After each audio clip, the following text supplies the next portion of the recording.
అందరికీ నమస్కారం. ఈరోజు మా మాజీ ఎమ్మెల్యే గారు వాసుపల్లి గణేష్ కుమార్ గారు పుట్టినరోజు సందర్భంగా ఆయనకి పుట్టినరోజు శుభాకాంక్షలు తెలుపుతున్నాం. అలాగే ప్రతి వార్డు నుంచి అనేక మంది జనాలు ఆయనకి బర్త్డే విషెస్ చెప్పడానికి ఈరోజు ముందుకు వచ్చారు. ఎన్నో మంది ఆయన చేసినవి మాజీ శాసనసభ్యులుగా ఉన్నప్పుడు ఆయన ప్రతి వీక్ 4 times ఆయన ప్రజా దర్బార్ పెట్టి ప్రతి పని దగ్గరుండి చేసేవారు. ఇప్పటికీ అదే విధంగా చేస్తున్నారు. ఏ సమస్య అయినా ముందు మాకు గుర్తొచ్చేది, భగవంతుడి కంటే ముందు గుర్తొచ్చేది వాసుపల్లి గణేష్ కుమారే. ఇలాంటి వ్యక్తి పుట్టినరోజు ఎన్నో జరుపుకోవాలని కోరుకుంటున్నాను.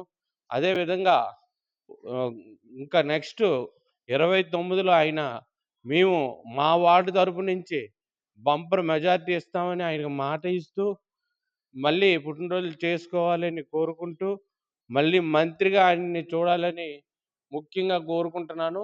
కాబట్టి వాసుపల్లి గణేష్ కుమార్కి పుట్టినరోజు శుభాకాంక్షలు తెలుపుతున్నాను. Thank you.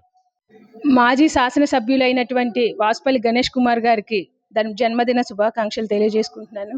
అలాగే ఆయన ఇటువంటి పుట్టినరోజులు చాలా చేసుకోవాలని, అలాగే 2029లో ఆయన మంచి బంపర్ మెజారిటీతో గెలిచి మంత్రి స్థాయికి వెళ్ళాలని మా దక్షిణ నియోజకవర్గం నుండి కోరుకుంటున్నాను.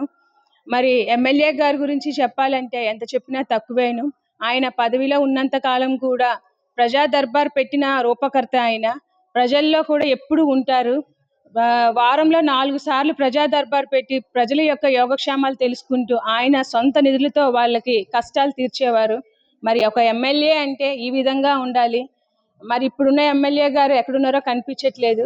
మరి ఇలాగే ప్రజల్లో ఉండే వ్యక్తి కావాలి కనుక 2029లో మా సౌత్ నుంచి మంచి మెజారిటీ ఇచ్చి మరి ఈ మంత్రి స్థాయికి వెళ్ళి మేము అందరూ చూడి సంతోషించాలని కోరుకుంటున్నాను.